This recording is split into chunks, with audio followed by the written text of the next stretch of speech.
Yo, what's up? This the Edge. Once again, we're on Create Life Podcast. And on this podcast, we always focus on mindset, self-mastery, financial freedom, community networking, and lifestyle leisure. And today I got one of my good friends, Ronnie Brown. You know, Ronnie Brown, the one who invented the Wildcat, the one that played for the Dolphins.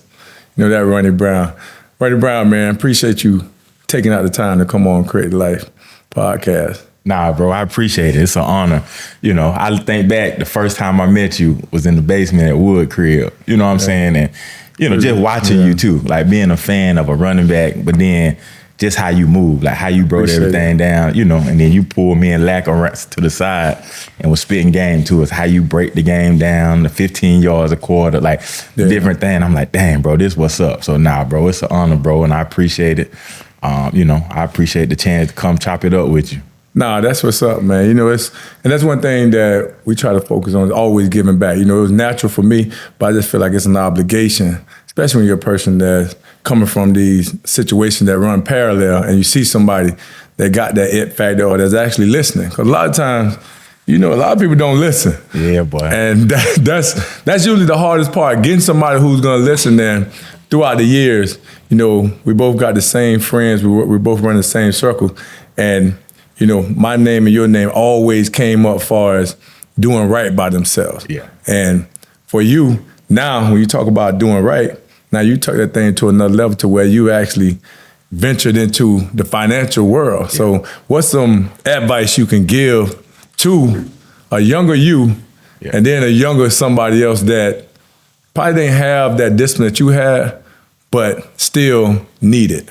Yeah, I mean, I just talked about this, you know, a couple weeks ago. I was chopping it up, talking to somebody, man, and it was, you know, really just educate yourself. You know what I mean? Like, too often, like you said, we come from backgrounds where this part of the conversation ain't natural. So trying to normalize that, but then bring it into our circle of, you know, making these conversations normal. Like, I see you got a whole bunch of stuff going, you know, business stuff, but at the end of the day, you always been a good dude. Like, when I talk to people, it's like, man, Ed, like, that's a good dude, you know what I'm saying? So that's the foundation of it. But really just educating yourself, especially now with social media and so much information out there. Like, you got to figure it out. And there's so much good information, but at the same time, it's so much bad information. So you got to figure out how to decipher between that and just really say, all right, I need to be in the know and be actively involved.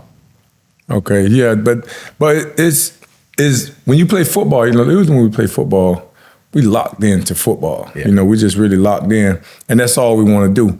But I've always been to where I said, man, I'm going to be in business. I always looked at myself as a hustler, as an entrepreneur, as a person who can go out and go get it.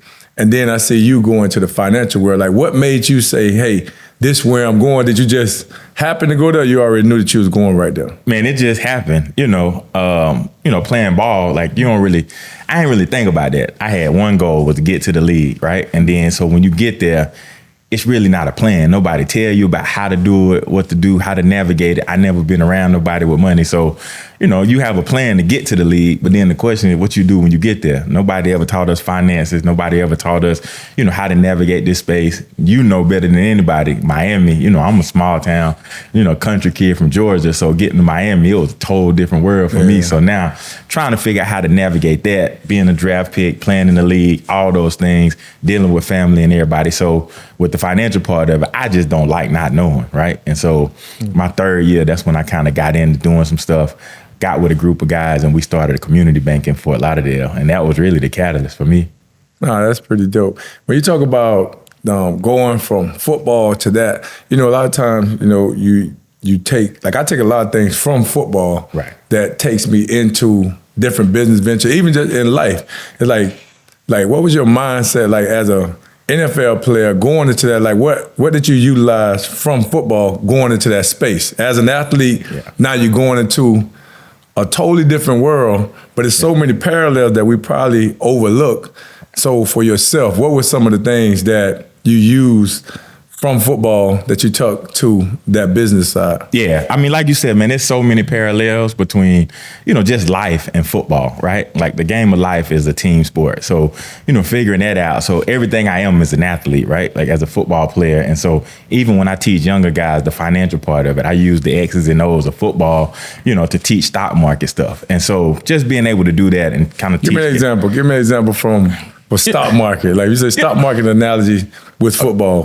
So for example, like when I talk stock market, right? Like when we look at the bear market, you know what I'm saying, versus, the bull market, right? That's offense and defense, right? And so then you talk about stocks where that's just the different players, right? And so you put guys in different positions. And if a stock not working, just like a guy that's playing in a certain position, if he's not working, you trying to figure out how to, replace him. And so sometimes the offense going to be better. Sometimes the defense going to be better. That's just the stock market. But then when you're looking at it from the pros and the cons, it's like, okay, who do I need to replace, or what is the market doing? We playing Indy this week. We know they got a fire offense that we can't get the ball to pay. You know what I'm saying? So they got a little bit going on. So from the stock market, when the bull going, then you're trying to say, okay, what are my good players on offense? How do I utilize those?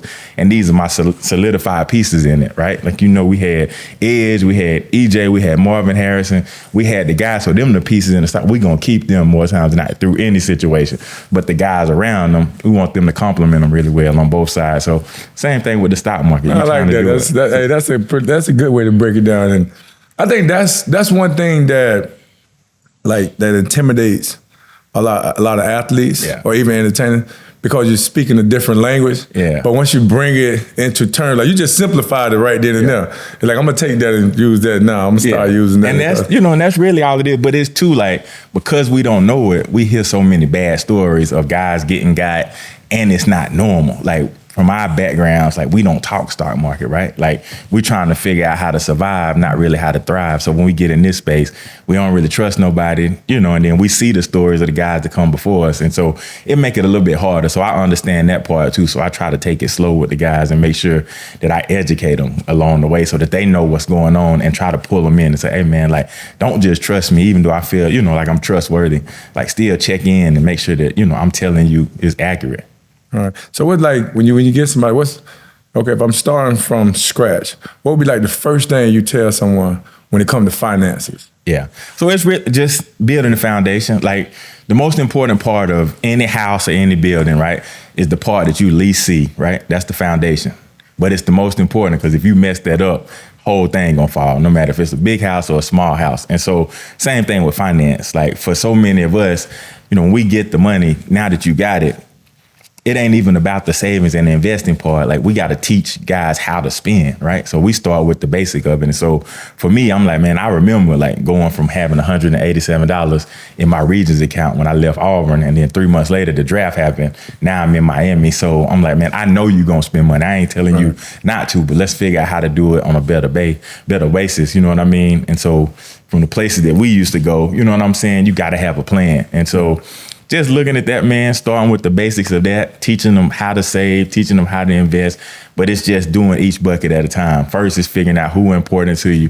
What are some of the low-hanging fruit? Like, what do we got to take care of first? Who do we got to take care of? Is it mom or parents or family members that, we need to knock out? Because that's a priority. I don't care what nobody say. I don't care what financial advisor tell you. Like, we had people that we needed to look out for. We going to do that, right? And so we start there, and then we build out the rest of the plan, which that's the same thing. You put a game plan together, you put it in the playbook, and then we run the play. That's it. So if I'm saying, okay, Ronnie Brown, right now, today, because I always get this, and I get it from strangers, I guess, from people who I know, they always come and say, man, like, hey, I need a good investment, I need something to get into. And I don't really have a true answer, because it varies based upon the person. Like, I'm a night person. I like being in nightlife. I like to be outside. I do things that work for me, things that come effortless for me. But now you're with a bigger institution, or you're doing finances on a different level. So if somebody came and they say, what are some of the good initial investments someone can make? Is it property, stocks, or a different type of business venture? What would you suggest to somebody? Yeah, and that's where it depends too. Like, just like football, it's like saying, hey, EJ, like, we looking at a cat getting ready to get drafted. He say, what team should I go to? All of them, gonna have an opportunity where you can make money, but at the same time, what's the best situation for you? So it depends on person to person, because we all got different habits, right? Like, we got different vices that we like, you know what I'm saying? So depending on where you are in life, it ain't no general statement. It ain't no one advice on this stock, because then the timing matters too. Like, so if you get in it 2 years ago and I get in it 2 years later, it might not do as good for me as it did for you. You know what I'm saying? So trying to figure it out and saying, okay, what is it that your picture look like? Like, what are your spending habits? What are some of the things that you spend your money on? Like, how much do you make? And so that's where the information has to be tailored towards the individual, because we can give general statements, but 9 times out of 10, it might not do the same thing, because you might have did it like the whole, everybody talk about Bitcoin and different, investments. But depending on when you get in, it's going to be a big part of the outcome. So, and I know earlier when you was talking, and we all know it's true. And we talk about taking care of people that are close to us, the people that we feel like we're responsible to, we're responsible for. It's like when you, because you've been there, done that, and you say, okay, I had to actually do that, and probably some of your co-workers, they probably look at it totally different from taking on that burden as, hey, I'm taking care of my mom, I'm taking care of my aunt, I'm taking care of this person. It's like, talk more about that as far as being somebody that's in the shoes of the athlete, because a lot of times, like a lot of people, they like to sit up there and say, well, athletes should have did this, should have did that. But nobody's been in them shoes. It's tough being somebody coming from nothing and having all these people that some way, shape, or form, they kind of shape you as a person. And you want to always do something for them. But some people take advantage of it, and sometimes we overvalue people. So what's your approach when you're doing that? Because you in a room with people and they can't see it from your perspective. Yeah, that's the hardest part, especially for us athletes, because 9 times out of 10, we grew up with people. We had cousins, relatives that, whether we slept head to foot or foot to head with, in the same bed, on pallets with. And so when you get there, you don't want to feel like, dang, bro, you changed. You know what I'm saying? But at the same time, like, you got to realize too, what's the end goal? And so, most people don't relate to that, right? Like you said, a lot of counterparts that are in this field too. Like, if you don't relate and you don't know the people, it's hard to give advice if I don't know you, right? Like, and if I don't know that situation and I can't relate to growing up like that, it's easy to say, man, just tell them no. Like, that sound good, but then in the off season, I got to go back home. I got to go be around these people that I just said no to, while we was in this situation. So it get a little sticky. So really just trying to find a balance, and everything in moderation, and I say that, lightly, everything in moderation, even moderation. So trying to teach them, like, hey man, trying to educate your folks, because I had a cousin that was like, man, I know how much money you make. I seen it on the video game, right? Like, without knowing lifestyle changes and all of that stuff. Day one. Yeah, so you try to figure out, like, how do I tell them, in a way that they can relate and understand. But, 9 times out of 10, if you don't come from the back, it's harder to understand that part. And so, for me, it's easy because I've been there. Like, I understand it. That's been a situation I've had to deal with multiple times. So, when you're talking to people about that, like, it's just being, relatable and say, okay, bro, like, I understand where you are. Let's carve out a piece for that, like, to make sure that that's going to be it. But, at the end of the day, you can when you can, but when you can't, like, if somebody not rocking with, because you had to say no, then they probably not rocking with you anyway, for real. They're not good for you. On Creative Life Podcast, we like to talk about mindset, which we just did, and we tapped into the financial aspect. We also like to talk about self-mastery. And self-mastery, that's what makes you who you are. That's what shapes you and puts you in this position.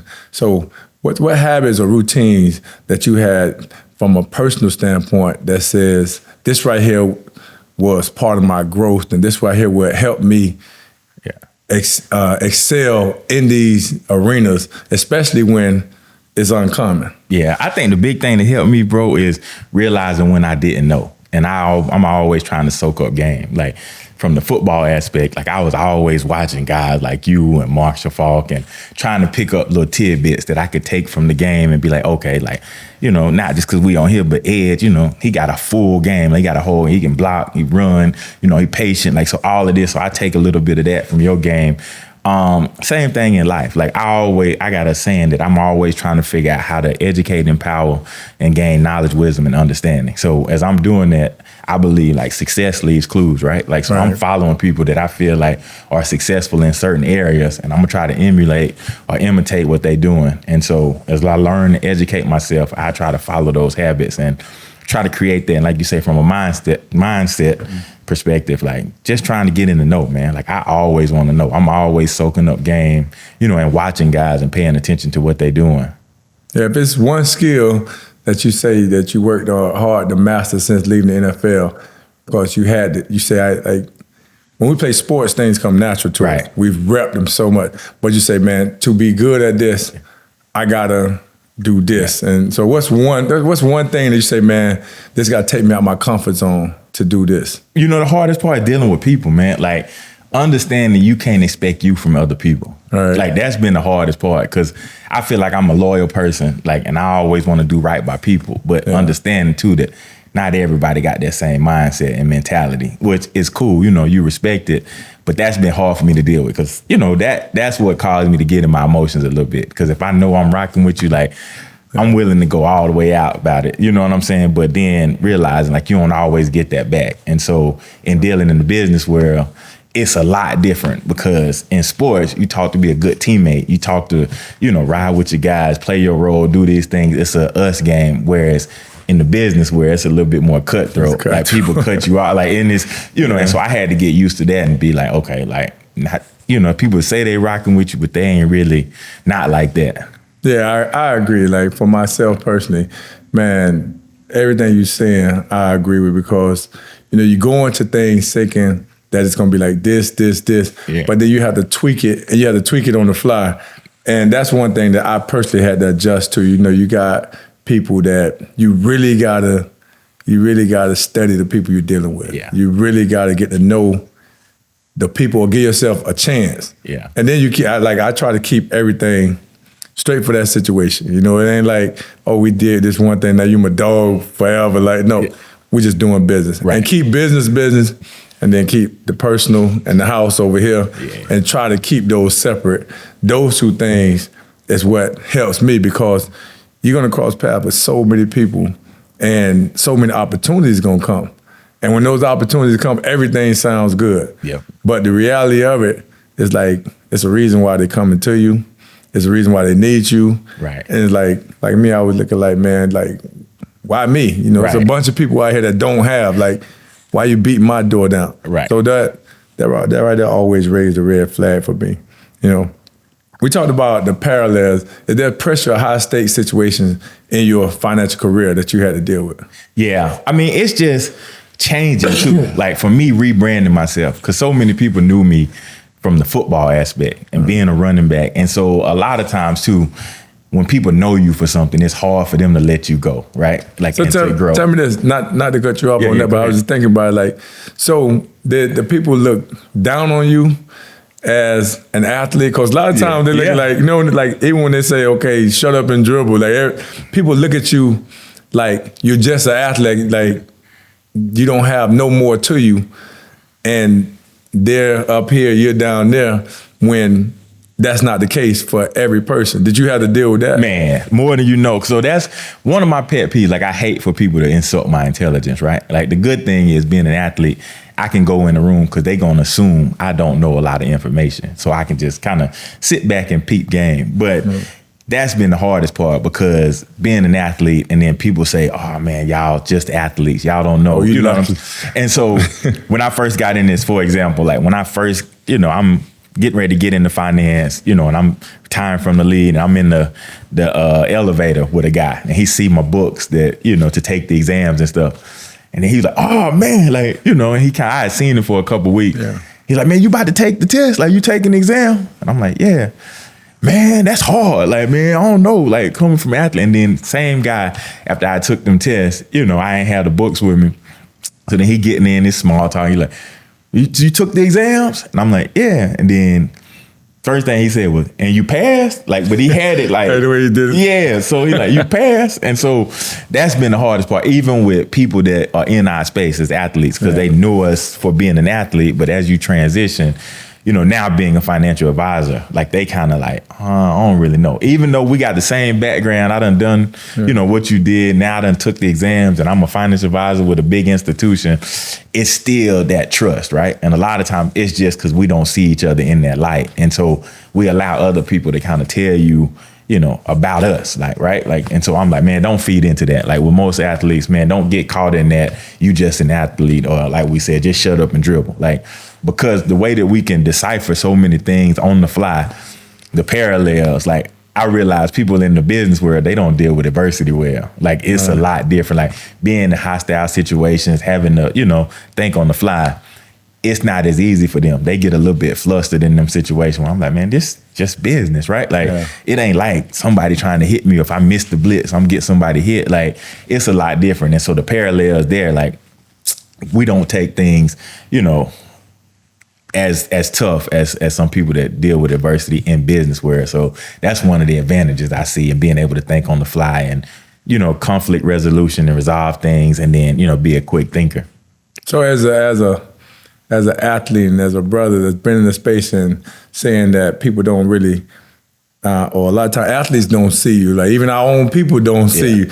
Do you find it harder to actually retain a client or go out and get clients, especially athletes? Because for me, as you travel this journey, you start seeing like these other cultures, everybody stick together and they give you clues and they start saying, man, this is why we're so strong. And I look at us as a divided culture, and it's based on situations or based on who has the ups. That's the way everybody move. And so you're in a space where you've been there, you've done that, you've done well with your money, and you can give the same opportunity, but with a deeper knowledge.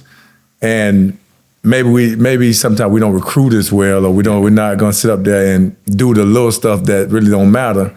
Do you find it difficult to get clients? Yeah, it's a little bit more challenging, because even still, like, and I've had it multiple times and over the years, like I go in and I can sit with a guy that's, about to go into the league, and we'll sit down and we'll do an interview, right? He'll give me the third degree. Like he asked me all these questions or whatever, and then they'll end up signing with a guy, that didn't play, don't know what we know in terms of being in the locker room and the challenges and having the survivor's remorse and all the other things that you are challenged with outside of playing the game, right? And so being able to speak into that.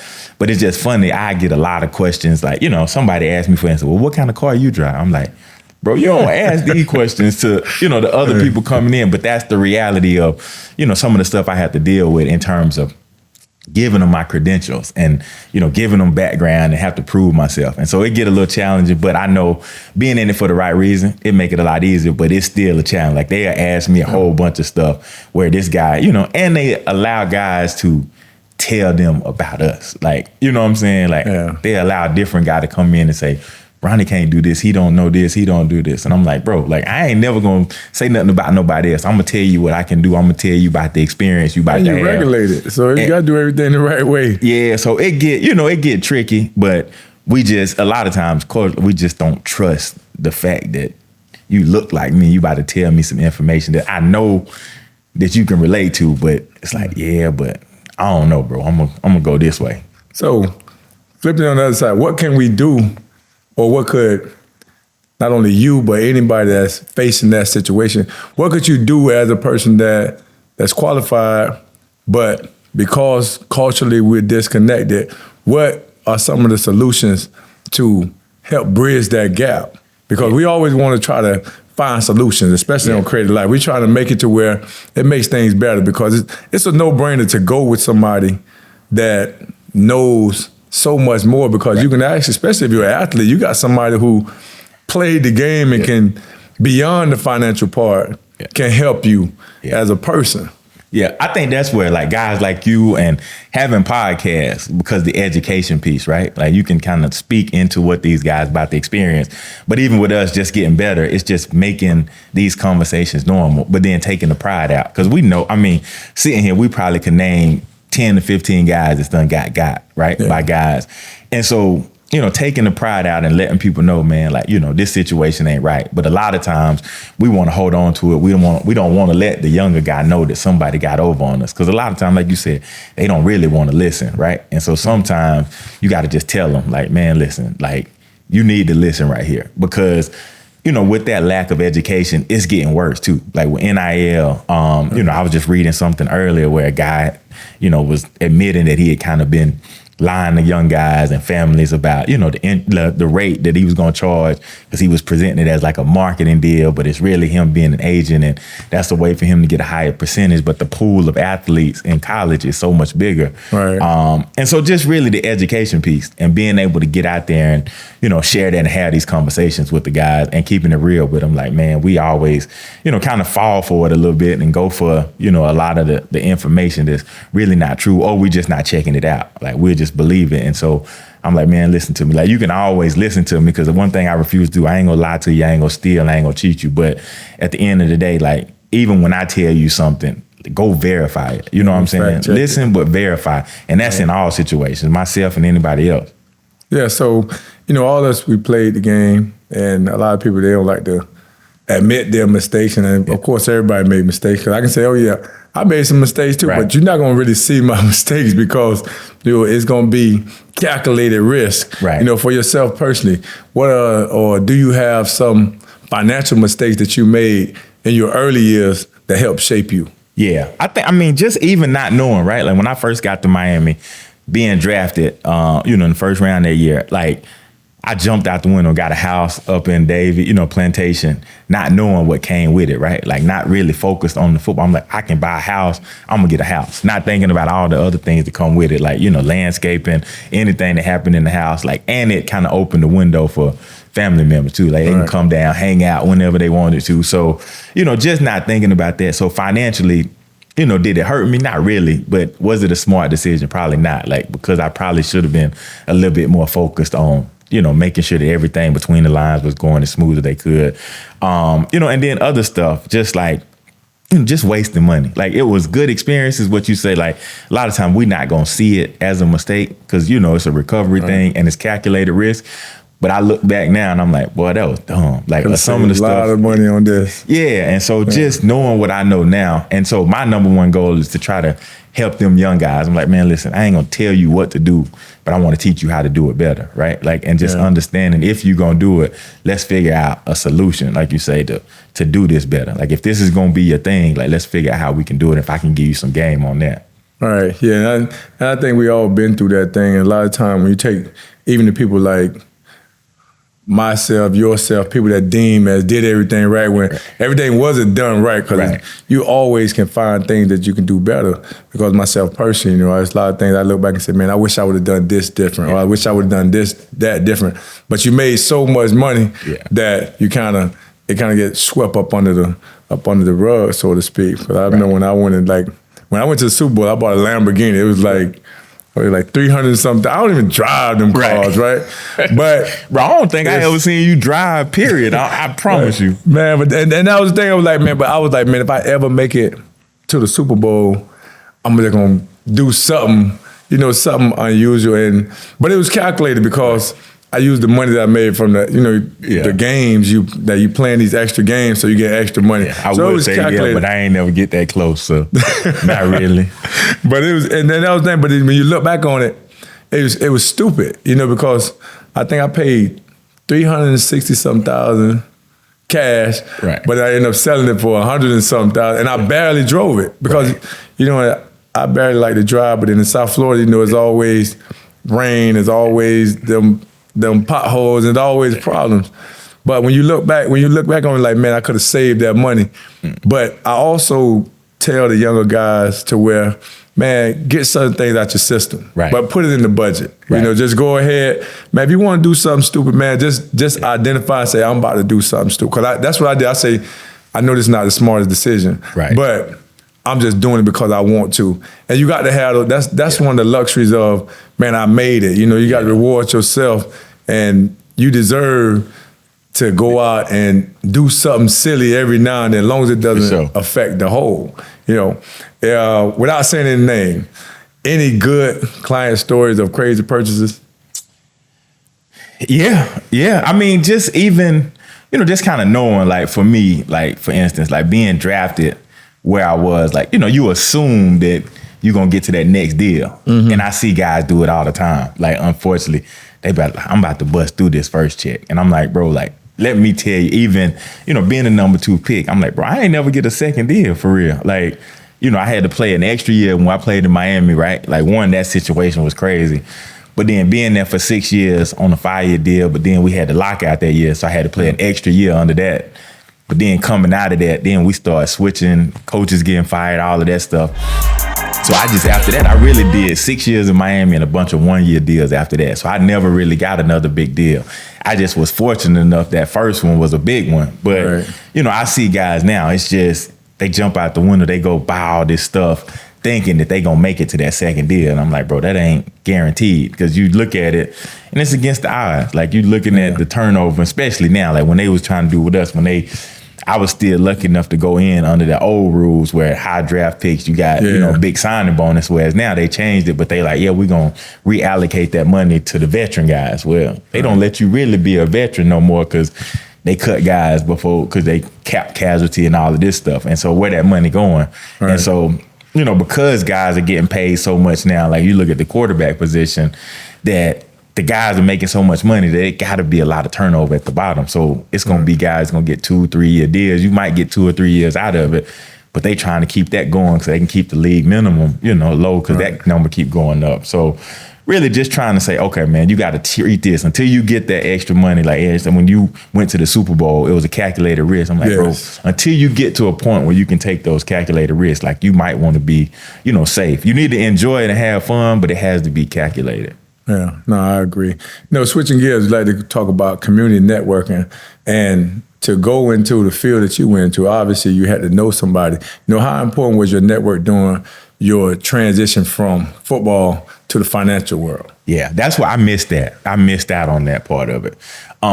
Because I think even now, like with NIL, it's changed the rules. Like, we couldn't deal with donors. We couldn't deal with people legally. So for compliance reasons, you were going to get jammed up. Now, that's what NIL has done. It's opened the door. You can talk to whoever, the people that relate to the school, alumni, all of these people. So it's a lot different. But I'm like getting to know them people. Like, so when not knowing them people when I was at Auburn, then go doing a 10-year career and then coming back into the business world, I didn't really have a lot of business contacts. So I had to rebrand and trying to go catch up for all of that time. So I didn't really do a good job of that. So now I'm trying to, get in those circles that I should have been using, my name, image, and likeness, or the brand when I was playing, to get in those doors. Because as you know, like, when you done, like, a lot of them doors, it's next man up. Yeah, like they close. And so I wish I would have did a little bit better job of that, because it's been trying to get it from the mud and, grow it from organically.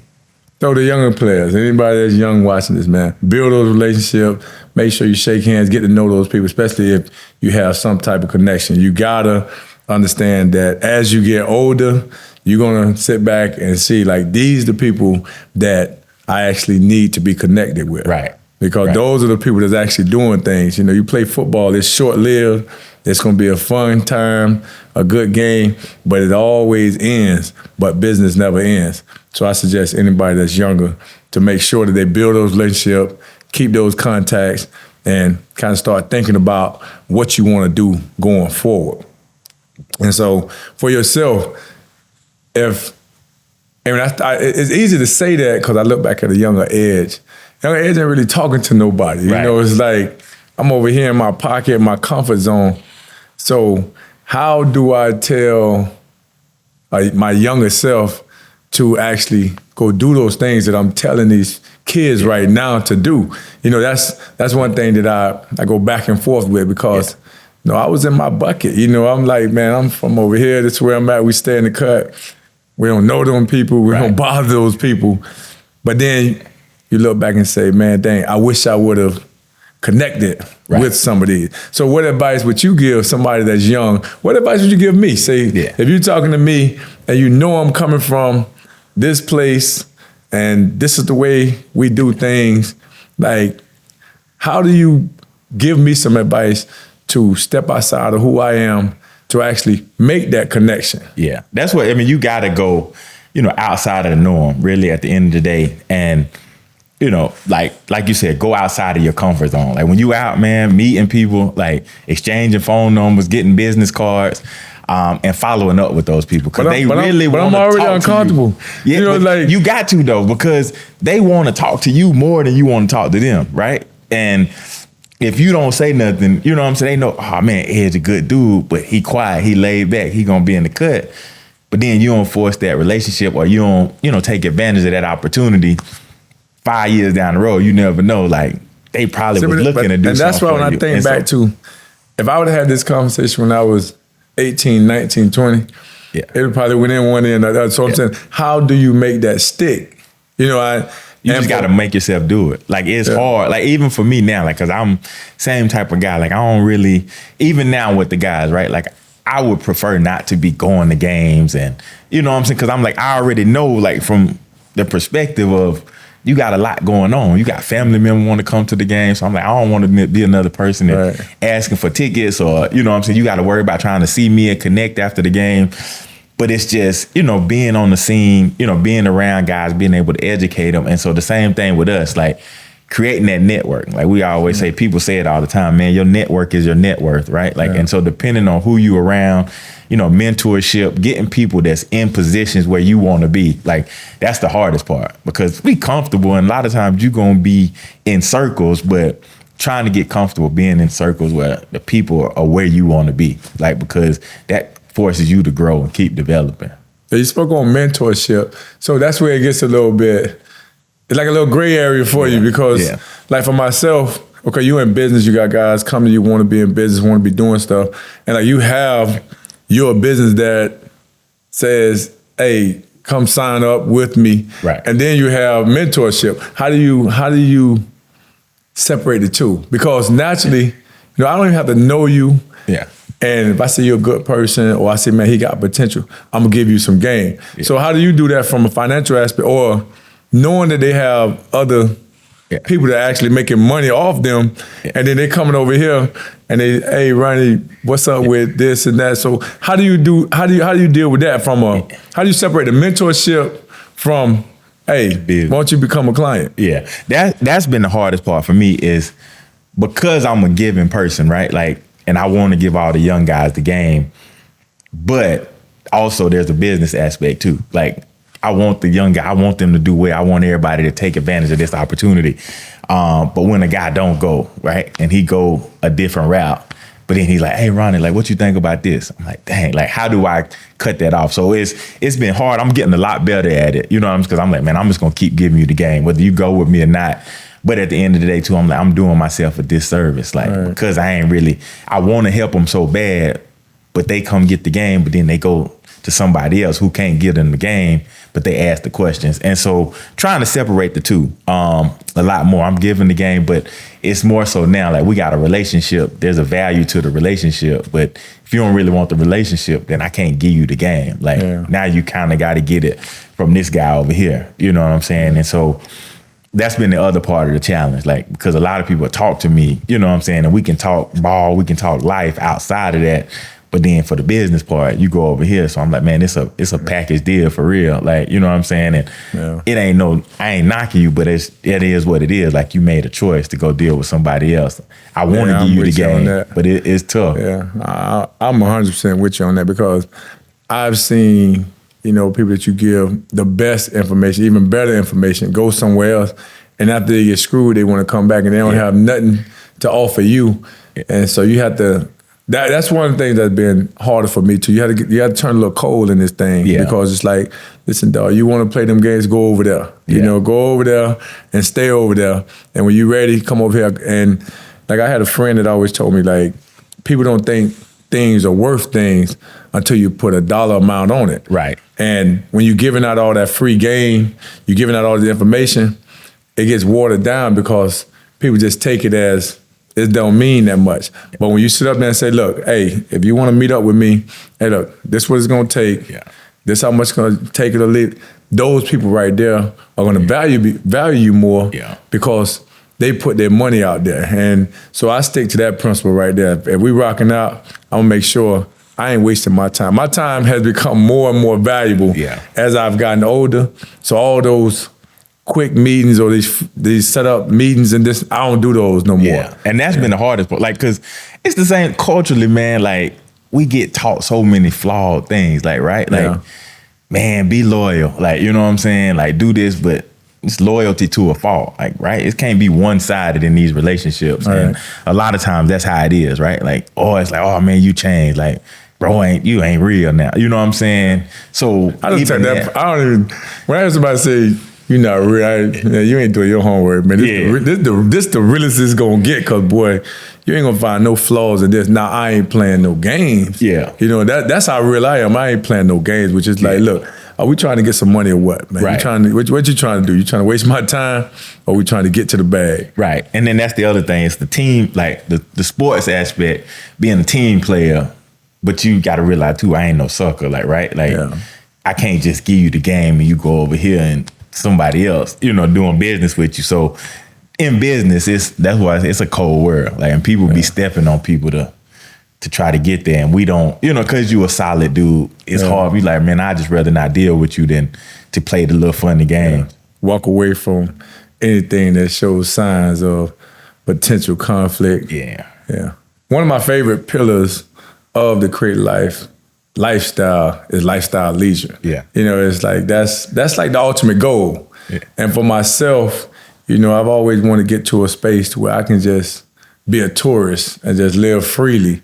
And I'm getting closer and closer to that. Of course, when you have children, it kind of delays or detours your route.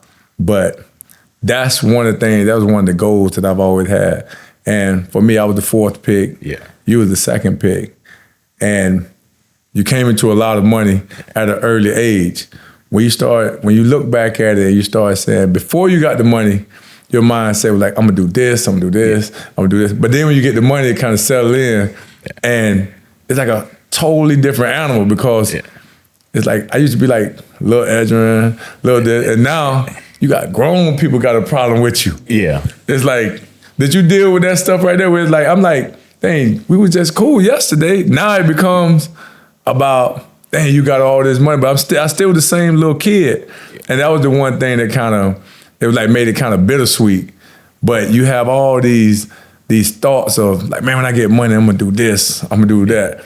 And for yourself, what was your take on that? Man, first let me pause a little bit and just give you your flowers, because we talking about lifestyle and leisure. Like, bro, like when I watch you, bro, it's like seeing the guy that you kind of want to emulate, right? Like from a lifestyle standpoint, like one, you was a damn good football player, but then the lifestyle part of it, like I'm watching you with, Ed and the kids and baby showers and basketball games, and, and that's dope, right? Like, so you just see that growth and development, and thinking about coming from certain environments, we probably didn't have as much of those influences, right? And so to see the lifestyle part, and then I'm seeing you move around, but you still, in the hood, but then you chilling, you giving game over here, but then I see you at something with Peyton, with the owners of the. So I mean, just really just respect to that, bro, because I see you doing it, and it's solid. It's you too, like it's organic, it's authentic, and so I'm like, bro, I always been like that. So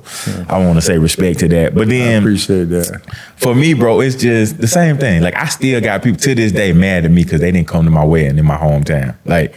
And it was family members, but I didn't talk to them the whole time I was in college, when I first got drafted, and then now I'm about to get married. Like, you mad at me because you ain't come to my wedding. I ain't gotta check on you. Invite them? You ain't invite? Yeah, but I'm like, man, I'm just, it's like, man, listen, like, peace is important, right? Like trying to make sure that everything cool, but just, you can't satisfy everybody. Like, like you said, like now I got kids, I got a 9-year-old, an 11-year-old, like that's my wife, like that's my focus, right? Like outside of that, man, I really don't care. But growing like in that, I'm like, when I first got into the league, I'm like, I knew I want to take care of my mom and daddy. Like I want to get them a crib. Outside of that, man, I ain't really know. Like I always been kind of cool. I ain't grow up with nothing, so I ain't really want a lot of stuff. So once they got straight, I'm like, I mean, it's cool. You see me in Miami, like I'm out, but that was just trying to figure it out on the way. Like, who am I? What's that change? What do I need to do? So just trying to figure it out. But, just trying to plan it on the fly for real. I commend you for being in Miami, being the focal point of that thing down there and not getting caught up in it. And that's one of the toughest things. Like I always tell anybody that talk about different universities or different places to actually have success in, I think that's the toughest city to actually play in and keep your discipline. So I got a lot of respect for you because that right there is tough. You know, like I was doing that thing, but we ain't had no money. Right. I don't know what I would have did if I had some money up in that joint. It would have been a totally different because Miami a different animal. You playing for the Dolphins and you being successful. And hey, when I look at that RPO, I think of you a lot. Yeah. You kind of do you feel like you need more credit for taking that Wildcat RPO thing to another level? Would I like it? Yeah. I mean, do I feel like, do they owe me something? Not really. Like, so where y'all get it from?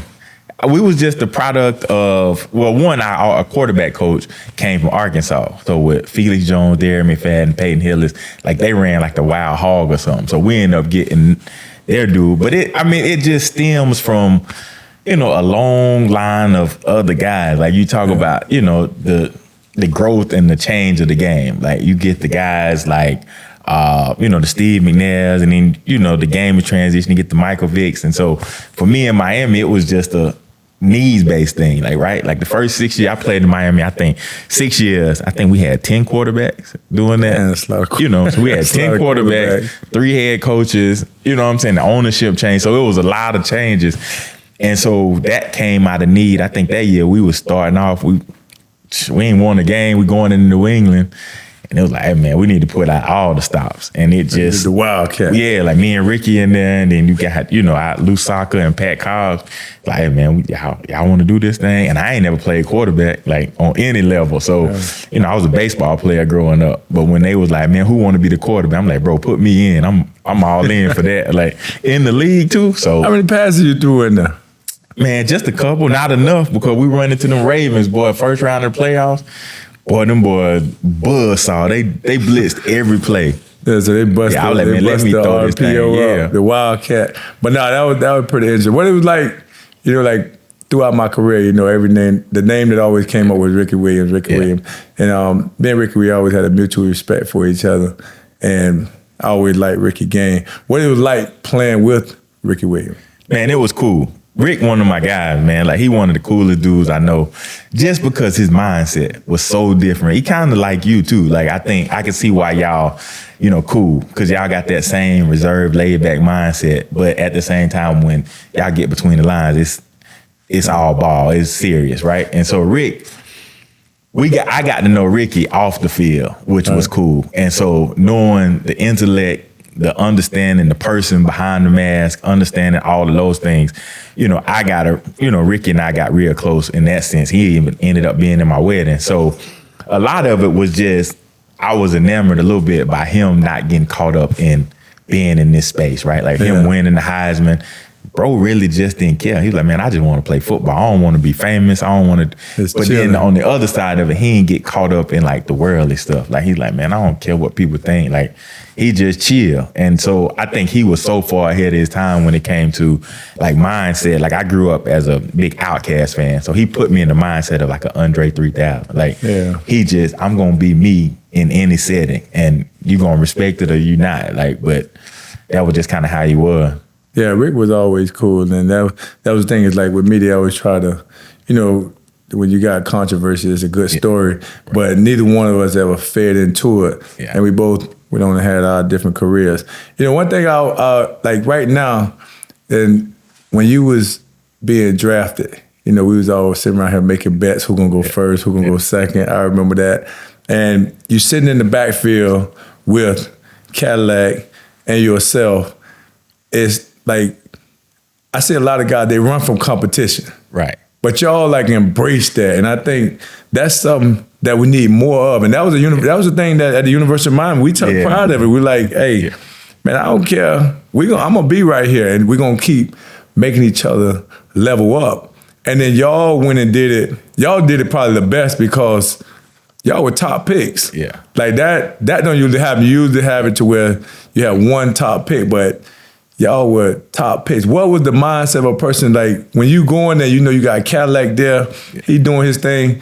Like, what's the mindset of a person like Ronnie Brown going there knowing that, hey, I'm not finna just be the man? Yeah, we took the template y'all laid, right? Like, you looking at Miami and you like, dang, these boys be getting off. Like, these boys nice. But then you had Najee, you had Frank, you had Clinton, you had, like, it's just so many people. And I'm like, dang, like, they coexist and they all still winning, though. Like, all of them in the league doing their thing. And so with me and Lack at first, when he first got there, we was cool, but I was there a year before him. And so when he came in, we just kind of gained that respect. But the competition part, man, that's just all my mama. Like, she just, that's how she was. Like, she was loud. She was, you know, somebody was going to be in your face. She was a competitor. And so I got that part of her. But then my dad was just the laid, cool back, chill guy. So I kind of channel both of them. Like, I'm outside of football, I'm kind of chill, but the competitive side, like, we can get it in. Like, you know what I'm saying? And so just taking the groundwork that guys like y'all laid, but then us coexisting at school at the same time and not even knowing. Like, I ain't had no idea I was going to get drafted where I was, because I'm like, bro was the starting running back. You know, that just forced me to grow my game a little bit. Like, you know, I'm trying to play fullback.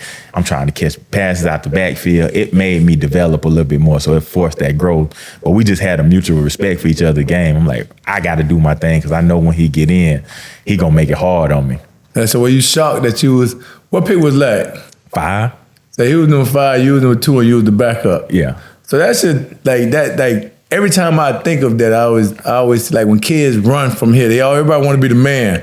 And you just sat back and played that thing. You played possum on them. Yeah. You know, and it helped me evolve. Like, because I'm like, even now, like with running back, I'm like, bro, if you can't block, you probably not gonna play that long. Like, unless you run the ball really, really well. Like, you know what I'm saying? Yeah. But if you ain't got that, because the quarterback next to you, he making 50 a year, you might get 7. Like, if you can't protect them. And so being able to evolve your game, and now I see that a lot with the young guys. Like, they be like, man, I'm first, second down guy. They put labels on themselves. I'm like, man, the guys in the old school, like, you had to be able to do everything. Like, and if you didn't, you weren't gonna be in there. And so that's one of the things that forced me to do. Like, I had to be good at blocking. I had to catch the ball out of the backfield. All right, moving forward with today's game, it's like you starting to see like a lot of the guys, a lot of our peers, they're starting to get coaching job. Do you think that's like the thing of the future? You think that's the way? But when I look back at it, everybody that coaching, they used to play. Yeah. But they just weren't black. Yeah. And I think that's the only difference. Yeah. Like, what do you think the mood overall from college, all HBCU, college, and all the way to the pros? What do you think the mood or the willingness to accept it? Yeah, I think, you know, like you said, for everybody, like as former players, it's different when you play the game. Like, you can learn football, the X's and O's, you can learn sports, but can you relate, right? Like, can you relate to why a guy made a decision? And so I always felt like there needed to be former players coaching, because you can relate, you get it, and 9 times out of 10, you understand what guys going through off the field too. So that kind of changes what he does on the field. Like, if you can master the stuff off, it helps with, you know what I'm saying, just pre-snap read. Same thing we talk about like with life. Like, 9 times out of 10, what happens after the snap, if you dissected it before, you kind of had an idea what was going to happen. So the guys that can do that, former players, like, they can break it down. And, you know, they got a sense of anticipation, right? Like, you can anticipate what's going to happen. Like, we listen to Tony Romo when he doing the broadcast, like, he calling plays out, you know, and so guys do that. So when you getting into coaching, I think a lot of people were intimidated by that, because when you really don't know sport like that and you learned it, I really don't want edge around because I know he know when I'm BSing. Like, you know what I'm saying? He know when I don't know something. And so I think that's what kept a lot of guys out of it. But then on the, you know, the young black guys, like, that's where relating and understanding what guys are going through now with the mental part of it. We talking a lot about mental health. Like, it's really important to understand, like, man, a guy got to be able to come to you outside of just playing the game now, because the mental aspect impacts these guys a lot more than it did with us. We were just, you better suck it up and play. I don't care what you got going on outside of it. I don't care what your family got. Old school. But now, you know, these guys are leave and be gone. You know what I'm saying? And so that part of it really healthy, but you got to understand, man, you got to have guys that can relate to you. And that's why your circle really important, having guys that can mentor you and, you know, speak life into what you might have going on. So one thing that is a question that I have when I'm with my friends, we always talk about, you know, a black coach versus a white coach. which one gonna get the most information, get the most out of the player, and be more relatable. Right. Like sometimes, you know, the blacks, we don't know how to talk to each other. Yeah. So there's a disconnect. And it's just something about the other coach, they can pull certain things out of you. Like, have you ever seen that? Do you experience that where you see like this coach, because he's this, he can get something out of this guy, but then when it's a brother, like, man, like, don't talk to me like that, or we become more defensive. Yeah, I think it just depends on the player though. Like that's where we don't put enough pressure on management and GMs, right? Because they go pick talent, but they may not relate to the coaches, right? Like, so you got to understand the mindset of the players, and that's what make coaches good. I was listening to a Mike Tomlin interview, like, and he was talking about that. A lot of times, coaches are shy away from coaching and say, this guy not a good learner, or they put that on the kids or the young men because their coaching ain't up to par. And so no matter what color they are, you got to understand the guy that can relate and adjust to the types of players that you got in the locker room, that's going to get the best. Like you might have a guy that you can yell at, but then it's another cat. You might have to, you have to pat him on the back, be like, bro, come on. Like, you know what I'm saying? So understanding your personnel, I think that's what make coaches good. Like guys that can understand it. That's why I think, what they doing up in Detroit, the coach fits the mindset of the city and the team. Like, and it matches and it's the whole thing. And so collectively, they know how to do that. But coaches who aren't good coaches, they can't make that adjustment. It's just like, I know this one way how to coach. I'm going to yell at you all the time, but you got your superstar over here don't like getting yelled at. He going to go in the, shell. Yeah. He ain't a good player now. You know what I'm saying? And so that's why you see guys, they'll leave a team, and then they go jump it somewhere. You be like, bro, what happened? Yeah. Like, man, mentally, like, I couldn't do my thing over there, or they ain't put me in a good situation. But that was just because coach didn't know how to, manipulate his X's and O's. Yeah, and saying that, it's like, like with Tony Dungy, relatable. Right. You got that demeanor that make you want to play for him. Right. And then you talk to people that have played for Mike Singletary. Yeah. You got two brothers, two Hall of Famers, but two different approaches. Right. And sometimes people just check out, and not that Singletary doing something wrong. It's just that from his approach, he's coming from this Hall of Fame mentality, this old school, and it's not relatable to this era. Right. So, and sometimes you see like a Jim Mora. Yeah. A lot of people, Jim Mora, he's not black, but he got a certain way that he used to coach. Yeah. Some people wouldn't relate to it.